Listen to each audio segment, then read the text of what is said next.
மாண்புமிகு பேரவைத் தலைவர் அவர்களே, தாங்கள் பேரவைத் தலைவராக ஒருமனதாக தேர்ந்தெடுக்கப்பட்டுள்ளீர்கள்.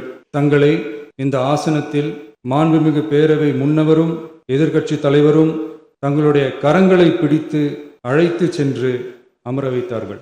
இந்த சம்பிரதாயம் எப்படி வந்தது என்று சொன்னால் சுவாரஸ்யமாக இருக்கும். பெரிய வரலாறு இச்சம்பவத்தில் உள்ளது. இங்கிலாந்து நாட்டில் உள்ள பாராளுமன்ற நடைமுறைகளை போன்றதே நம்முடைய பாராளுமன்ற நடைமுறைகளும். மன்னராட்சி இருந்த காலத்திலேயே அங்க பாராளுமன்றம் இயங்கியுள்ளது.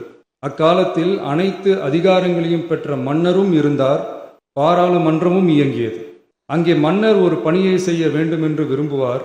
பாராளுமன்றம் அவருடைய விருப்பத்தை பெரும்பாலும் நிராகரிக்கும். மன்னர் விரும்பிய காரியத்தை பாராளுமன்றம் நிராகரித்து விட்டது என்கிற செய்தியை மன்னருக்கு சொல்ல வேண்டியவர் பாராளுமன்ற தலைவர், ஸ்பீக்கர் என்பார்கள். பாராளுமன்றத்தின் கருத்தை மன்னரிடம் சொல்ல வேண்டியவர் ஸ்பீக்கர். அதற்கு துணிவு வேண்டும்.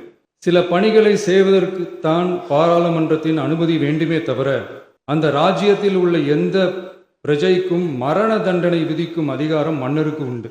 தான் விரும்பியதை பாராளுமன்றம் நிராகரித்து விட்டது என்று சொல்லும் ஸ்பீக்கருக்கு மரண தண்டனை விதிக்கும்படி ஆணையிடுவார். தலையை வெட்டி விடுங்கள் என்று ஆணையிடுவார்கள். இது பலமுறை நடந்ததால் யாருமே இந்த ஸ்பீக்கர் பதவிக்கு வர விரும்ப மாட்டார்கள். எனவே புதிதாக பாராளுமன்றம் அமையும் போது ஸ்பீக்கர் பதவிக்கு ஒருவர் அறிவிக்கப்பட்டவுடன் அவர் உடனே தலை தப்பித்தால் போதும் என்று ஓட்டம் பிடிப்பார்.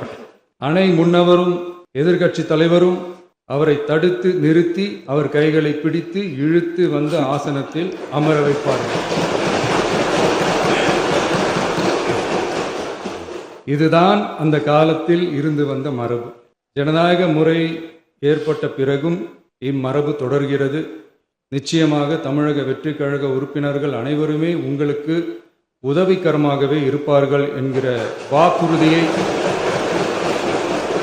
இந்நேரத்தில் அளிக்க விரும்புகிறேன்.